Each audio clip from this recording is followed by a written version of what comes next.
15장 11절에서 21절까지의 말씀을 함께 교독하죠. 스올과 아바돈도 여호와의 앞에 드러나거든 하물며 사람의 마음이리요 거만한 자는 정책받기를 좋아하지 아니하며 지혜 있는 자에게로 갖추어 아니합니다. 마음의 즐거움은 얼굴을 빛나게 하여도 마음의 근심은 심령을 상하게 하느니라. 명철한 자의 마음은 지식을 연구하고 미련한 자의 눈은 미련한 것을 즐깁니다. 고난 받는 자는 그날이 다 험악하나 마음이 즐거운 자는 항상 잔치하느니라. 가산이적으로 여호와를 경외하는 것이 크게 더하고 번뇌하는 것보다 나으니라. 채소를 먹으며 서로 사랑하는 것이 살진 소를 먹으며 서로 미워하는 것보다 나으니라. 분을 쉽게 내는 자는 다툼을 일으켜도 노하기를 더디하는 자는 시비를 크게 합니다.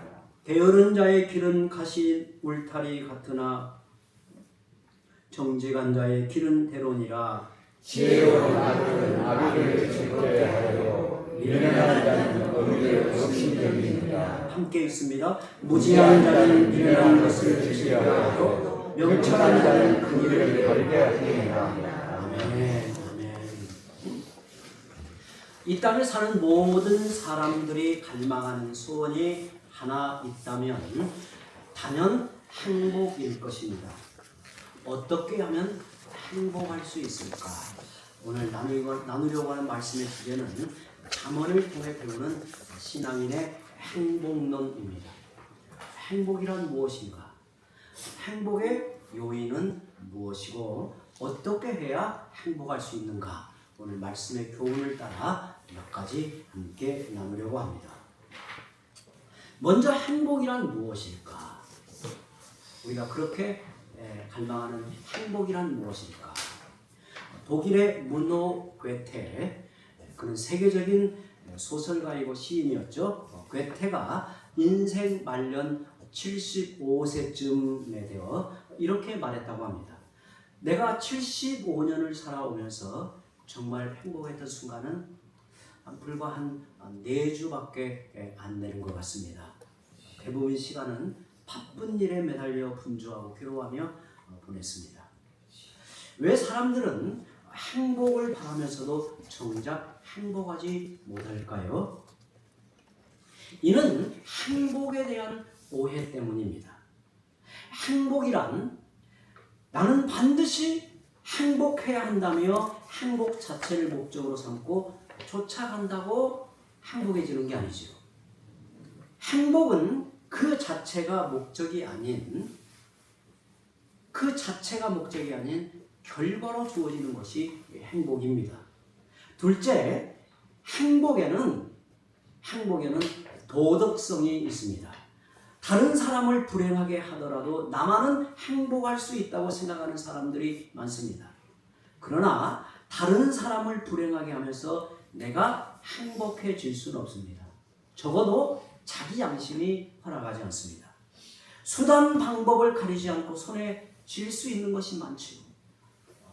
정말 욕심을 다해 수단 방법을 가리지 않고 내 손에 쥘 수 있는 것이 많습니다. 그러나 행복은 불가능합니다.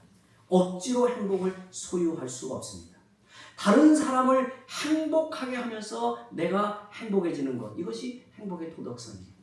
이 행복의 독특함인 거예요. 다른 사람을 행복하게 하면서 내가 행복해지는 것이지, 다른 사람은 불행한데 나는 행복해질 수 있는 법은 있다요, 없다요? 없습니다. 셋째, 행복은 우리가 원한다고 주어지는 게 아니에요. 인간을 지으신 하나님은 우리가 어떻게 하면 행복할 수 있는지를 아십니다. 행복해지는 길이 하나님께 있단 말입니다. 그 길을 따라가야 행복해지는 거예요. 결국 행복이란 억지로 그것을 추구한다고 얻어지는 것이 아니고 외적인 환경에 의한 것도 아닙니다. 그러면 하나님이 우리에게 주시는 행복에 이르는 길은 무엇일까요? 하나님이 우리를 행복해지기를 하나님이 원하시는데 우리에게 주시는 행복에 이르는 길이 있는데 그것이 뭘까요? 첫째는 신앙입니다. 신앙. 누구나 지금 잘 이해하고 받아들이는 문제예요. 신앙입니다. 11절 함께 읽어보죠. 11절 읽어봅니다. 수올과 아바돈도 여호와 앞으로 나거든 하물며 사람의 마음이리요. 수올은 무덤을 말합니다. 죽은 자가 머무는 곳을 수올이라고 하고요. 아바돈은 여러 해석의 견해가 있는데 여기에서 저는 악마, 어떤 어둠의 실체라고 해석을 합니다. 죽음의 세계와 그 어둠의 실체로 하나님 앞에서 다 드러나거든 살아있는 자의 마음을 모를 수 있겠는가? 그러므로 하나님은 모든 것을 아신다는 사실을 받아들여야 합니다. 하나님은 나의 깊은 곳, 무의식의 내면까지도 아신다. 이것을 인정하고 받아들일 때 행복이 시작이 돼요. 하나님은 나의 깊은 곳, 내면까지도 다 아신다. 나의 처지와 형편도 아신다. 하나님 앞에 나는 서 있다 라고 하는 것을 받아들일 때 인생의 행복이 시작이 돼요. 그 믿음이 있으면 행복해집니다. 내가 어떠한 처지에 있는지, 내가 얼마나 힘들고 어려운지 하나님은 다 아십니다. 우리 성도들 이렇게 이제 방문해서 성도들 이야기를 가만히 들어보면 이런 이야기를 들을 때가 있어요. 내 깊은 심정, 내 깊은 곳을 누가 알겠는가? 누가 알겠는가? 근데 누구를 아신다고요? 하나님이 다 아신단 말이에요. 하나님이 알아. 하나님 안에 나의 존재 가치와 의미와 위로가 있기 때문입니다. 어떤 형편에 있더라도 하나님이 나를 아신다는 믿음이 있으면 그는 행복할 수 있어요. 왜 낙심할까요? 단지 일이 힘들고 어려워서 그런 게 아닙니다. 몰라주기 때문에 낙심이 되는 거예요. 누군가 알아주면, 누군가 나를 알아주면 힘을 내요. 내가 너의 수고를 안다. 너의 인내와 헌신을 안다. 너의 진실함을 안다. 너의 충성을 알고 있다고 인정해주면 지치지 않고 행복할 수 있습니다. 남편이 아내에게 여보 얼마나 힘들어. 내가 알고 있어. 애쓴다. 이렇게 합니다. 제가 어제 자녀에게 전화해서 그랬어요. 애쓴다. 아빠가 알고 있다. 애써. 그러나 너무 무리하지 마. 제가 그 말하고 전화를 끊었어요. 여러분, 누군가 내가 고심하고 있고 발버둥을 치고 있고 애를 태우고 있는 것을 알고 있는, 알아주는 것만으로도 우리는 힘을 낼 수가 있어요. 그리고 행복해져요. 자녀도 마찬가지예요. 여러분, 자녀에게 그냥 내가 알고 있다. 너 열심히 하려고 하는 거 알고 있다. 너가 발버둥 치고 애쓰는 거 엄마가 알고 있어. 기도할게. 그러면 이게 자녀의 마음에 이게 에너지가 생겨요. 이게 힘이 생긴단 말이에요. 하나님이 에덴 동산에서 아담에게, 그러니까 인간에게 명하신 계명이 있습니다. 동산에 있는 각종 나무의 열매는 너가 임으로 먹을 수 있지만 선악을 알게 하는 나무의 열매는 먹지 말라. 이 명령의 의미는 너 앞에 계시는 하나님을 인정하며 너에게 주어진 수많은 은혜를 누리고 살아라 라는 말이에요. 그런데 사탄이 거기에 끼어들어 뭐라고 속입니까? 누가 너에게 먹지 말라 하더냐? 먹어도 돼. 너 마음대로 살아. 너가 인생의 주인이야. 이렇게 마귀가 아담을 속여요. 하나님은 이렇게 말씀하십니다. 하나님을 주인으로 여기면서 수많은 은혜를 누리며 살아라. 여러분 한번 생각해 보세요. 하나님을 주인으로 여기며 수많은 은혜를 누리며 살아라. 이게 좋은 거예요? 시시한 거예요? 여러분, 이게 시시한 거나요? 하나님을 인정하며 모든 것을 누리며 살아라고 하는 것은 시시한 게 아니에요. 그런데 사탄이 이렇게 속입니다. 하나님 없이 너가 주인이 되면 더 행복해질 거야. 오늘 본문에 16절에 보시면 16절 볼까요? 가산이 적어도 여호와를 경외하는 것이 크게 포하고 번뇌하는 것보다 나으니라 이렇게 말씀을 합니다. 사람들은 돈이 행복을 가져올 것이라고 생각해요. 하지만 오늘 잠언에는 그렇지 않다. 여호와를 경외하는 것이 행복이다. 여호와를 경외하는 것이 행복이다. 여호와를 경외하면 행복해진다는 거 아니라 여호와를 경외하는 것이 행복이다. 가산이 많고 적음에 내 인생의 행복이 달려있는 게 아니다. 우리는 매주일 이렇게 예배를 드리는데 생각해보면 예배는 하나님이 우리를 청하여 베푸시는 영적인 잔치입니다. 우리의 모든 죄를 용서받은 기쁨을 가지고 하늘 보좌에 계시는 주님을 만나는 시간입니다. 그리고 나를 향한 하나님의 약속을 확인하는 시간입니다. 예배란 돌아온 탕자를 반기는 아버지가 베푸는 잔치와 같고 세상에서 지친 자녀를 만나주시고 위로해 주시는 하나님의 잔치입니다. 그래서 예배를 드리며 행복한 사람이 진정으로 행복한 인생을 사는 것입니다. 우리가 사는 세상은 놀랍게 변하고 있습니다. 시시각각 변하는 세상의 변화를 쫓아가려고 하면 자꾸 기준이 흔들립니다. 하나님은 변함없이 나를 사랑하신다는 사실, 이를 확신하고 기뻐하지 않으면 우리는 행복에서 멀어지고 맙니다. 이 세상은 성공에 미쳐 있습니다. 성공하면 인정해주고 실패하면 버림을 당하는 곳입니다.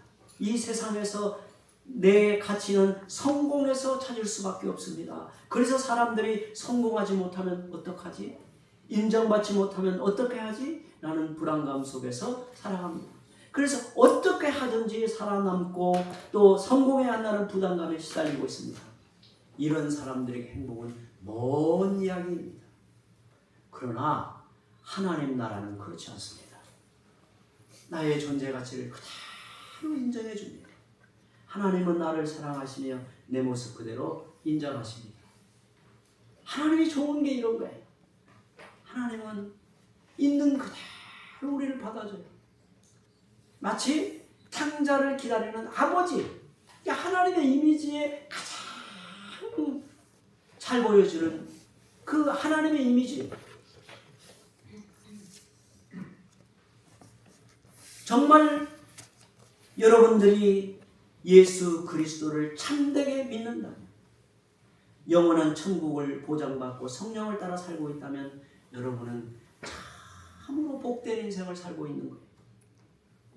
이 땅에서 하나님의 자녀가 되는 것보다 더 큰 성공이 없고 그보다 더 큰 행복이 없습니다.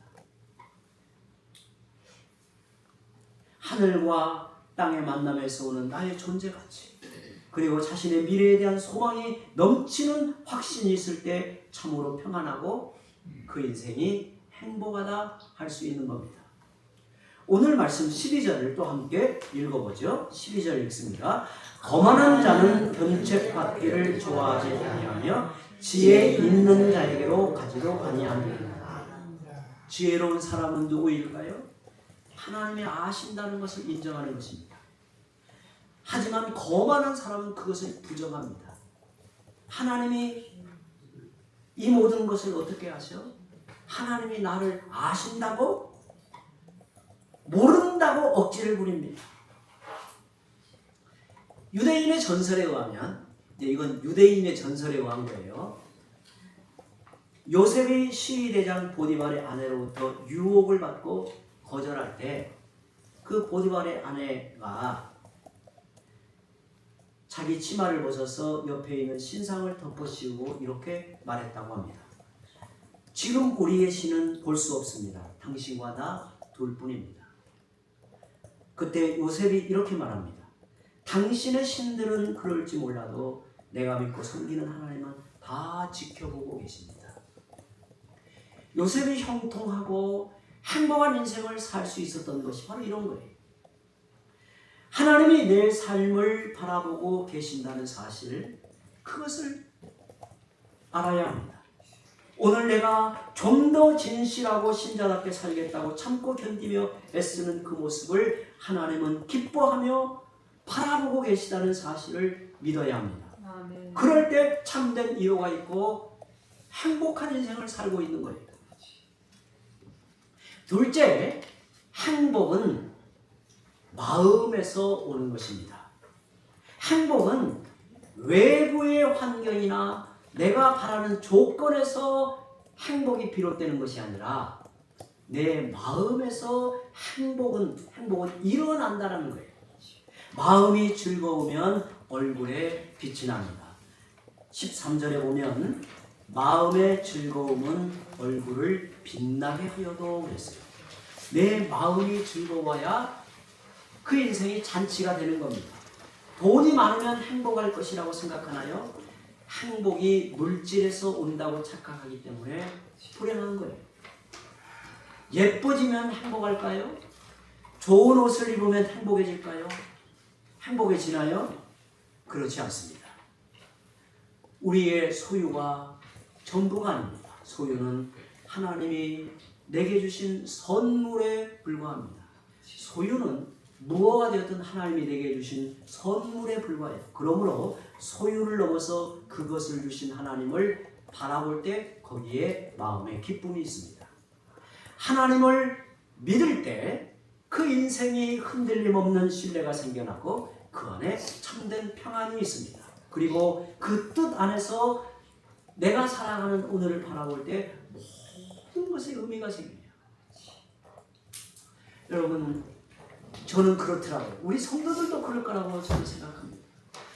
하루를 시작하며 내게 주어진 일, 내가 만나는 사람, 또 수많은 일들이 내게 의미를 줄 때 내 안에 보람도 생기고 내 삶이 기쁨이 있고 행복해지는 거 아니겠어요? 만약에 내게 주어지는 일이 고역이고 오늘 또 이 일을 해야 되나? 내가 좀 도망갈 수 없나? 피할 수 없나? 이렇게 생각을 하게 되면 그 인생이 어찌 행복할 수 있겠어요? 저는 예배를 인도하고 말씀을 전할 때 성도들의 얼굴을 보곤 합니다. 성도들 얼굴을 가만히 이렇게 봐요. 교회에 나오실 때와 달리 예배를 마치고 돌아가실 때 근심에 눌려있는 짐들이 사라지고 하나님의 은혜로 얼굴이 빛이 날 때 제 마음에는 위로가 되고 힘이 나요. 또 하나님의 은혜가 이렇게 복되구나를 생각하게 돼요. 예배는 마치 영적인 샤워 같아요. 예배를 드리며 행복을 느끼는 사람이 행복한 인생입니다. 그 사람은 행복을 빼앗길 수가 없어요. 오늘 본문 17절을 또 읽어보죠. 17절 함께 읽습니다. 채소를 먹으며 서로 사랑하는 것이 살찐 소를 먹으며 서로 미워하는 것보다 나으니라.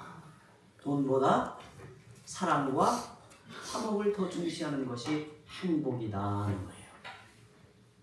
유명한 재벌의 부인에게 어느 분이 행복하시겠습니다 라고 했더니 돌아온 대답이 이러했답니다. 네, 그럴 때도 있죠. 하지만 가끔은 차라리 망해버렸으면 좋겠다는 생각도 합니다. 전에 고생할 때는 밥 한 그릇을 넣고 마주 앉아 나누어 먹고 기뻐하며 감사해요.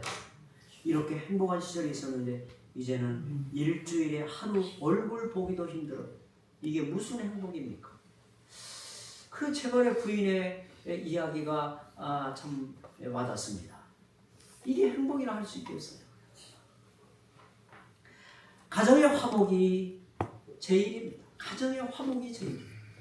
여러분, 천국은 다른 데 있는 게 아니에요. 천국은 교회 안에, 그리고 여러분 가정에 있다는 사실을 기억하며 살아야 돼요. 화목이 없이는 행복할 수 없습니다. 돈 때문에 불평하지 말고 서로 존중하며 사랑하십시오. 그러면 행복은 저절로 다가옵니다. 서로 섬기고 배려하면 행복해집니다. 가정 안에서도 화목해야 하지만 이웃들과도 화목해야 합니다. 가장 가까운 이웃이 누구일까요? 여러분, 가장 가까운 이웃은 저는 육신의 부모라고 생각합니다. 육신의 부모님을 즐겁게 하는 것이 곧 행복이에요. 요즘 그런 생각이 절로 들어요. 육신의 부모님의 마음에 근심이 없고 평안하고 기뻐하고 늘 안정된 모습을 보면 저절로 제 자식된 제 마음이 행복해지더라고요. 정말 그래요. 20절 또 함께 읽어보죠. 20절 읽습니다. 지혜로운 아들은 아비를 즐겁게 하여도 미련한 자는 의미를 없이게 됩니다. 나 혼자 담을 쌓고 사는 게 아니라 더불어 사는 것. 독불장군이 아니라 이웃들과 더불어 살아가는 것이 곧 행복입니다. 마지막으로 행복은 내가 해야 할 일을 잘 감당하는 것입니다. 여러분, 행복은 막연한 게 아니에요. 우리의 삶 속에서 만질 듯이 느끼고 먹고 마시며 살아가게 하는 것이 바로 행복이에요. 행복은 내가 해야 할 일을 잘 감당하는 것입니다. 성실한 삶에 행복이 따라옵니다. 19절 함께 읽어봅니다. 게으른 자의 길은 가시 울타리 같으나 정직한 자의 길은 대로다.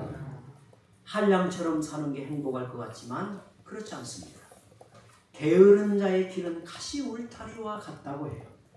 결국 성실함 속에 행복이 있는 겁니다.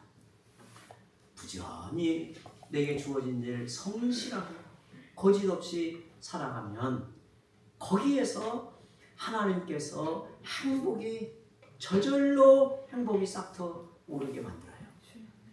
이 말씀을 꼭 기억했으면 좋겠어요. 아이들의 공부를 예로 들어볼까요? 그날 내게 주어진 공부 잘 감당하면 실력이 늘고 또 공부에 재미가 생겨요. 그런데 이것을 언제 다 해? 내일 하지, 다음에 하자라고 합니다. 그러다 보면 그는 공부에게서 멀어지고 공부가 불행이 돼요. 그러면서 가시 울타리 때문이야 라고 핑계를 냅니다. 자기 의무를 다하는 실제적인 노력을 하지 않습니다. 그래서 어려움을 당합니다. 하지만 성실하게 감당할 때 이 말씀에 보면 대로가 열린다고 해요. 대로가 열린다. 게으르면 행복할 수가 없습니다. 이제 말씀을 정리합니다. 여호와를 경외함이 행복의 시작입니다. 이는 하나님과의 관계에서 오는 행복이죠. 그 다음은 소유가 아니라 마음입니다. 서로 사랑하는 것이 행복입니다.